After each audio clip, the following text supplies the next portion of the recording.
Hello everyone and welcome to my channel From Brute to Best. Today we will talk about one very interesting and very common mistake that we do when we are trying to find factors of any integer number. Now when we heard this term factors, it quite clearly gives us an image in our mind that we have to check what all the numbers are factors of that integers by checking each number one by one and dividing it with the given number, right? So the common approach, if I talk about common approach to find factors of an integer. So first of all, if I hope you all are aware what is a factor of an integer, but if you are not, then let me show you what is a factors of an integer. Let's say if we have a number 36. Now factors of this number 36 will be all the integers less than equals to, or all the integer numbers less than equals to 36 which can divide 36 and produce a whole integer number, or not a floating number. It should be producing whole integer numbers, right? So for example, if we talk about 36, so for 36 the factors are, first of all, 1 is a factor because 36 can be divided by 1, right? Next, 2 is a factor because 36 can be divided by 2. Then 3 is also a factor, right, of 36. 4 is a factor of 36.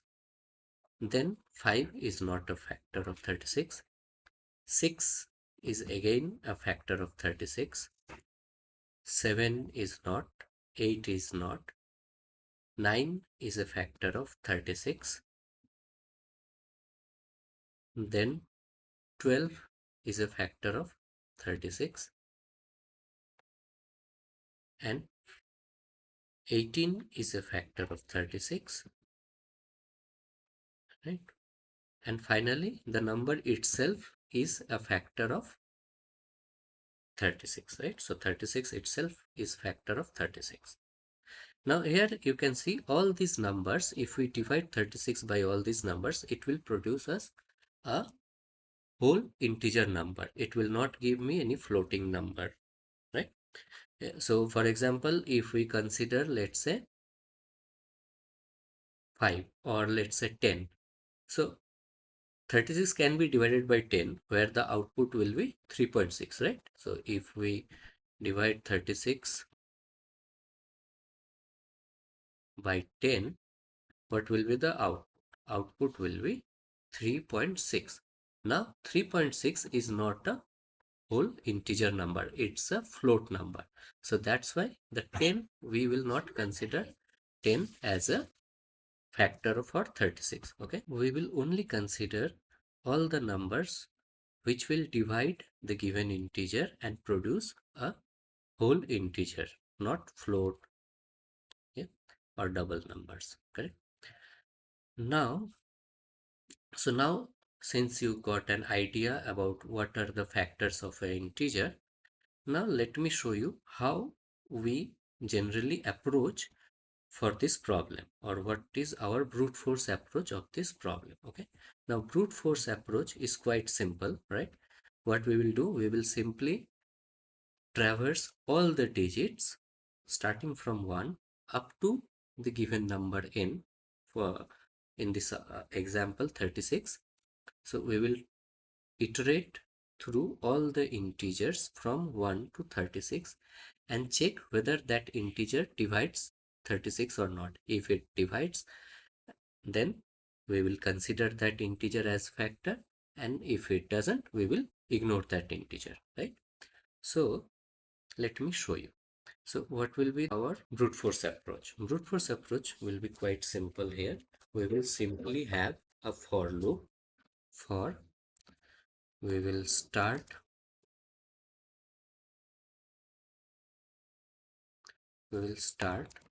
from 1 and we will go up to the number itself n. Okay, I plus plus, right? And what we will do, we will simply check if n modulo I is equals to 0 or not, right? If it's 0, we will simply print that number as factor. Okay? Let me write just sys out. Okay, sys out I. Okay? Else we will ignore it. Okay.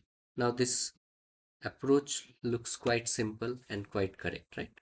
So it will basically loop through 1 up to n, and it will check for all the numbers whether n is divisible by that number or not. If it's divisible, then we will consider, or we will print that integer as a factor of n, correct? Now then what's the problem, why we need to optimize this, right? Now consider a number which is very large. Okay, so okay, before that let me just tell you what will be the time complexity of this approach, right, of this solution. So time complexity for this solution will be what? Can you pause and try to think about the time complexity? Time complexity will be order of n, correct? Time complexity of this approach will be order of n because we are having a loop which will run, or which will iterate from 1 to n. So it will run n times, right? That's why order of n. Now, what's the problem? Because without problem, why would we need to optimize the solution, right?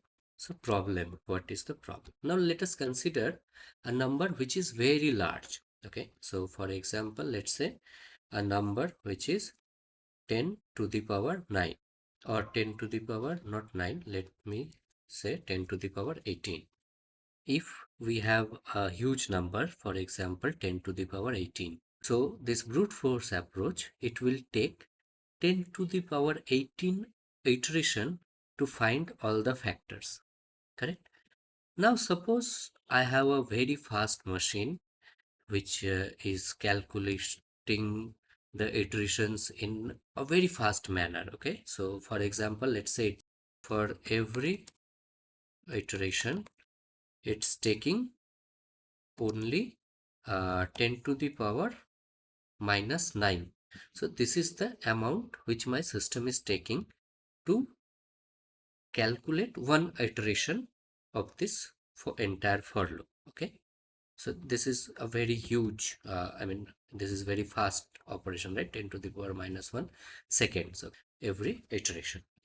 So if total number is 10 to the power 18 and I am taking for one iteration I am taking 10 to the power minus 9 seconds, so total time that will be required will be 10 to the power 18 divided by 10 to the power 9, correct? This will be the total time, correct?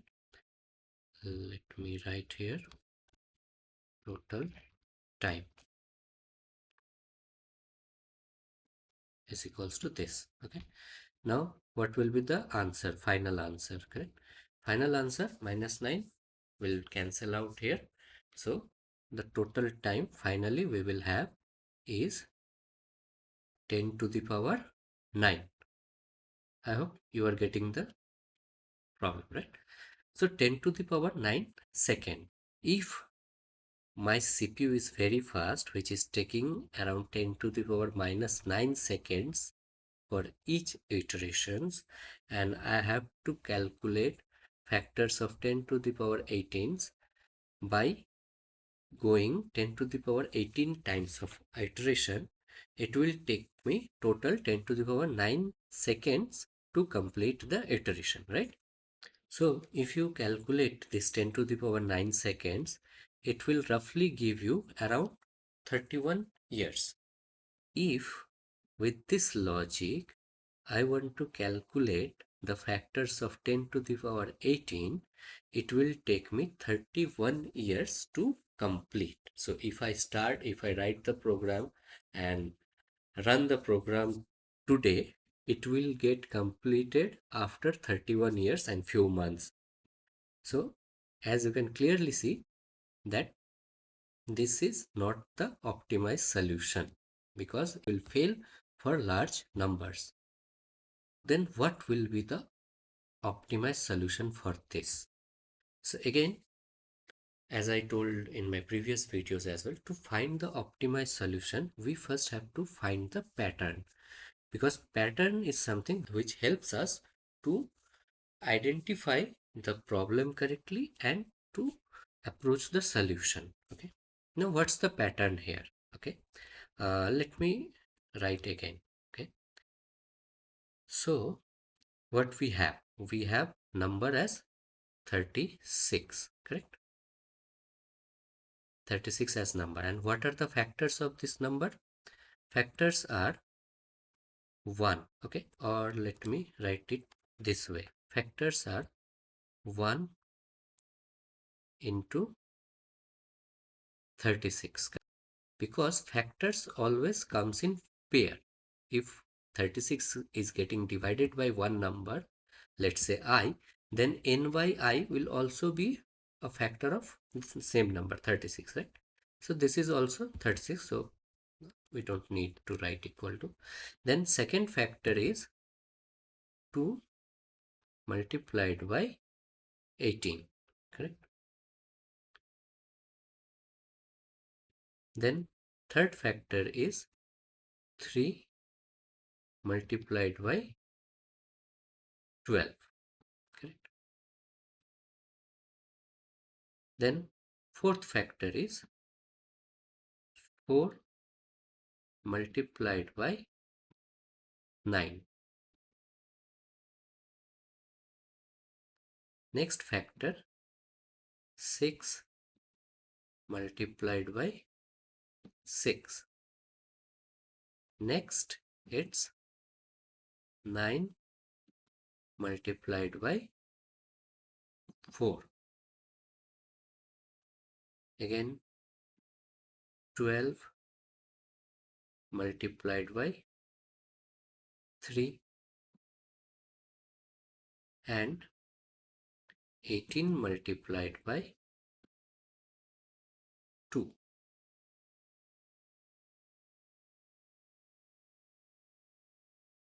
Finally 36 multiplied by 1, correct?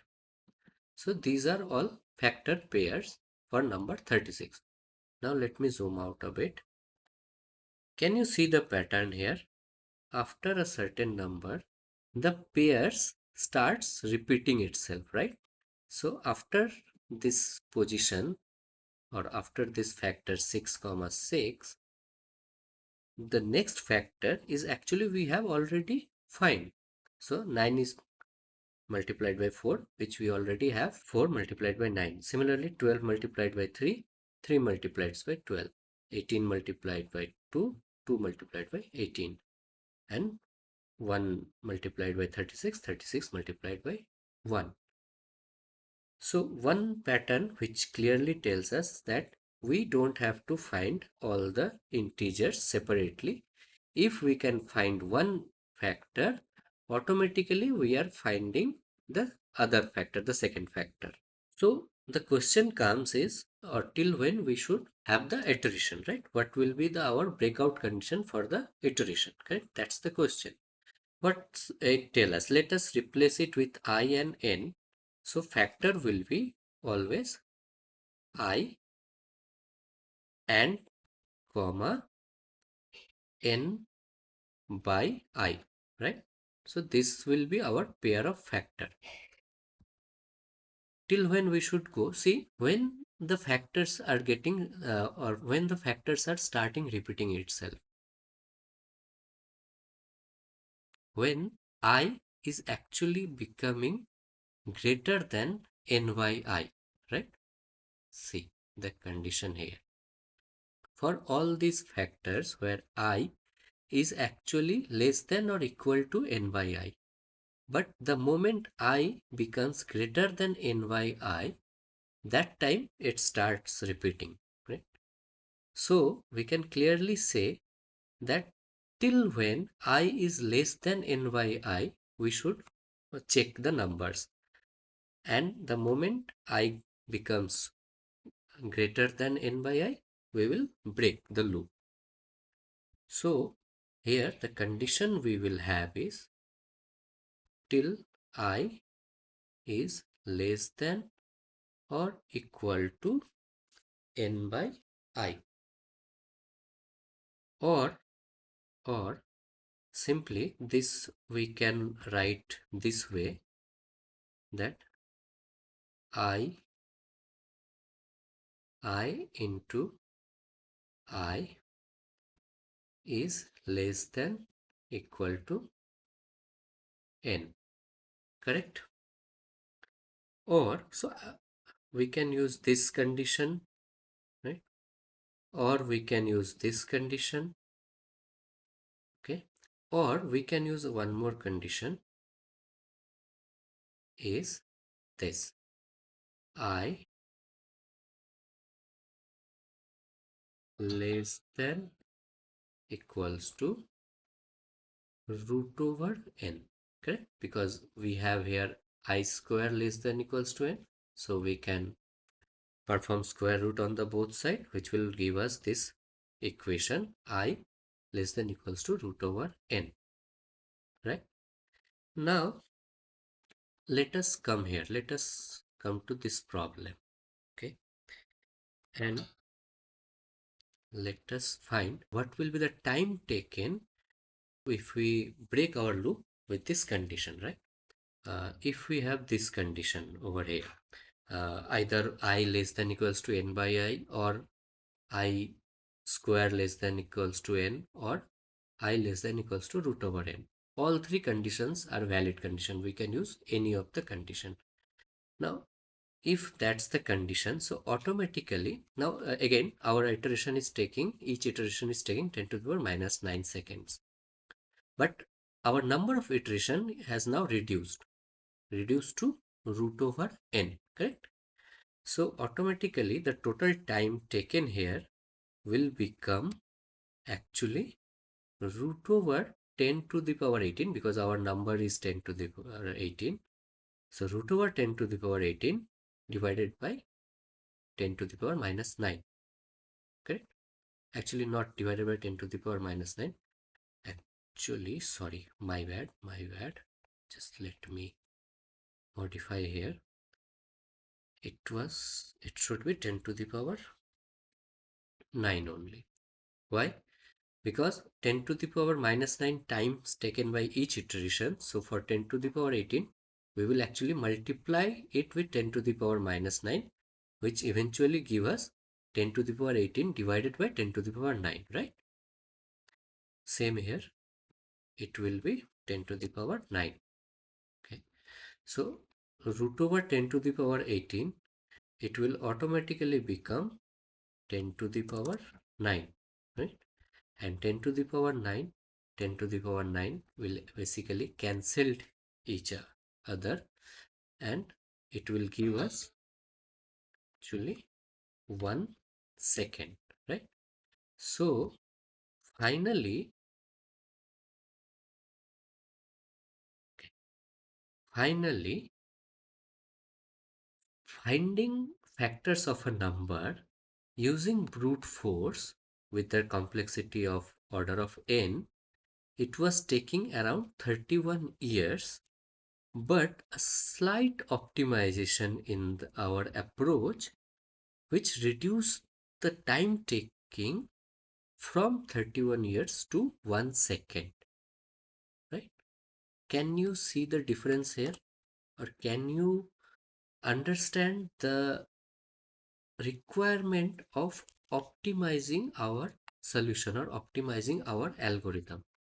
A small change, right? Instead of I less than equals to n, we will iterate up to I less than equals to root over n, and the time is basically reduced drastically from 31 years, more than 31 years, to 1 second only, correct?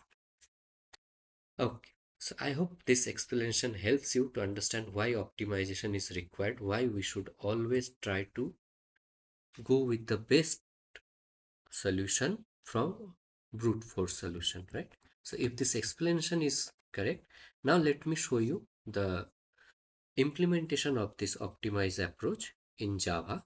So just give me a second. Let me open my IDE and I will be writing the codes there. Okay. Yeah. So now we will write the solution or implementation of the optimized solution that we just discussed. Okay. So here is my class find factors. I will create a static method because I will call directly from main method. So public static void. I will just print the factors, so I'm not returning anything. It will be a void function. Then let's say print factors. Okay, and it will be n. And here what we will do, right?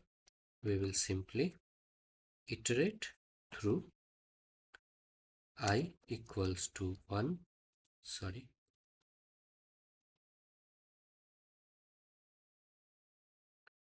till I. We can use math.sqrt function. I'm just using the other one. Okay, I square less than equals to n and I plus plus. Correct. Now what we will check here, we will simply check whether this n is divisible by I or not, right? If it's divisible by I, we will print this factor. Okay, factor is here, let's say I. Okay, and let me print this, or instead of println, let me have print. Okay, now so here we are finding the factors in pair, right? So if I is a factor, n by I will also be a factor. But the problem is for perfect square numbers, like our example 36 or 100, we will have a factors which is exactly square root of that number. Okay, so for example, if it's 36, one factor will be 6 multiplied by 6, right? So there's no point in printing 6 two times because 6 is a single number which is a factor of 36. So just to avoid this condition, okay, just to avoid duplicate factors for perfect square numbers, okay, we will add an additional condition that will be if I not equals to n by I, right? That's the condition. So if it's not a perfect square, then only we will print the other factor of that pair. Okay, let me use only print, and here also I will print, sorry, n by I plus comma space. Okay, so that's all. This simple. Instead of having I less than equals to n, we will simply use I square less than equals to n. Okay, now let me just write the main method and call this function. Okay,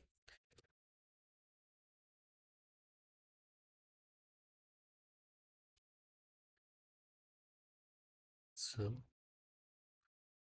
sorry, it's print factors, let's say 36.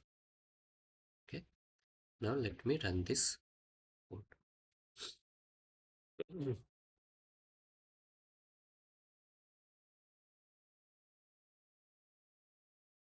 See, it has printed all the factors of given number n, where in our case 36, and it's the 6 is not repeated. Okay, 6 it has printed only one time, right? Let me just write the message properly. Okay, n is equals to 36 and sorry, n, right? And I will add system dot out dot println,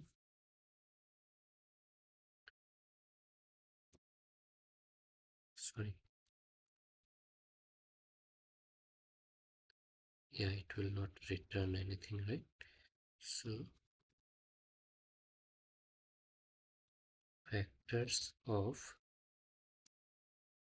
n, right? Yes, let me run it again. Yeah, again, if we change it to any number, let's say not 10, 100. Yeah? If we change it to um, let's say 5000. Okay, see, now it's printing the factors quite easily and quite fast, right? So that's the solution, or that's the optimized solution to find the factors, right? So I hope from now on, whenever you will try to solve or try to write any code where you will have to work with factors of a number, you will use this solution instead of brute force approach. Whether it's finding the factors or whether it's finding whether the integer is prime or non-prime, we can use the same approach for that also. Okay. Yeah. Okay. So I hope this explanation and this code implementation helps you to understand the requirement of optimized solution over brute force approach. If this video really helps you, please do like the video and share it with your friends.